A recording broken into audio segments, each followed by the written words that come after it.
President Trump wasted no time placing blame on the prior administration. Let's listen in.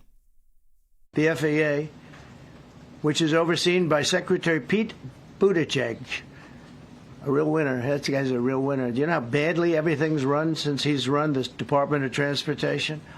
He's a disaster. He was a disaster as a mayor. He ran his city into the ground, and he's a disaster now. He's just got a good line of the Department of Transportation, his government agency charged with regulating civil aviation. Well, he runs it, 45,000 people, and he's run it right into the ground with his diversity. So former Transportation Secretary Pete Buttigieg reacting to that on X. Here is his post. He writes, "Despicable. As families grieve, Trump should be leading, not lying." He says, "We put safety first, drove down close calls, grew air traffic control, and had zero commercial airline crash fatalities out of millions of flights on our watch." President Trump now oversees the military and the FAA. One of his first acts was to fire and suspend some of the key personnel who helped keep our skies safe. Mr. Buttigieg then saying time for the president to show actual leadership and explain what he will do to prevent this from happening again.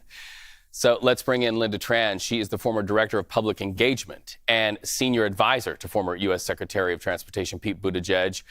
Your thoughts about what Mr. Buttigieg had to say there? Well, first of all, let me just start by saying how remarkable it is that at a time of incredible tragedy for the nation, that we are seeing the great politicizing of the incident itself. It's not something that we should get used to. It's not something that we've seen in the event of other tragedies that have happened over the many, many decades of both Republicans and Democrats at the helm of the great safety agencies that regulate the airways in our country. So I just want to start there. It's strange to see the political football.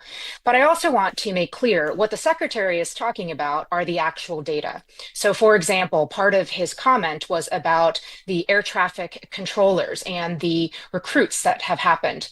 So during his leadership, we actually exceeded the number of recruitments for air traffic controllers last year for the very first time in decades. So there's significant progress that has been made. And then really big picture here, rather than get caught up in the culture wars that it's clear that this president would like us to focus on, what actually needs to happen fundamentally is continued, sustained, and in fact, increased investment for the Federal Aviation Administration.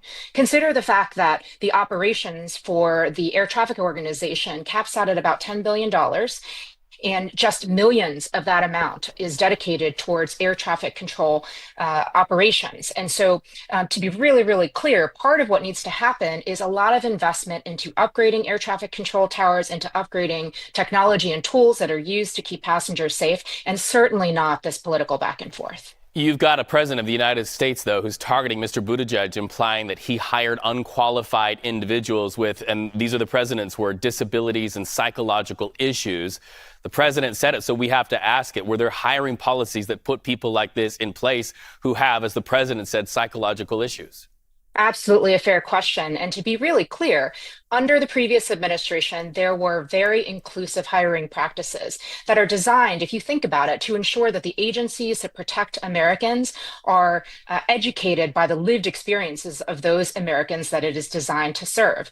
In no way, shape, or form would there have been anyone in an air traffic control tower who had severe mental disabilities or would be unable to carry out the responsibilities of that job. It's again a deflection, a distraction from the fact that a very terrible thing happened today, and it was under the watch of this president. You say severe mental disabilities. Are you personally aware of any hiring of anybody who was flagged as having any mental disabilities? I am not. So the president also says that people of merit should fill these government jobs. What do we know about the people who were hired? And we really need to be clear that we do not know if there was any connection between DEI or any other policies that the president of the United States has said. It is early in the investigation, but the president did have to say a lot about those DEI hires. You mentioned an inclusive hiring policies. Do you feel that there were anybody who were hired because of DEI policy rather than merit? What I can tell you is I have spent my own fair share of time in air traffic control towers all across this country. And what I can tell you about the people that I've encountered is that they went through extensive training. They're extraordinarily committed to the jobs, and they take the safety of the flying public extraordinarily seriously.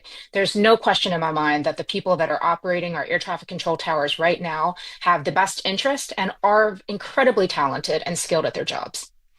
We appreciate the conversation. We know some of the questions were tough, but they have to be asked. The President of the United States raises them, and we have to follow up and ask. So thank you so much for taking those questions.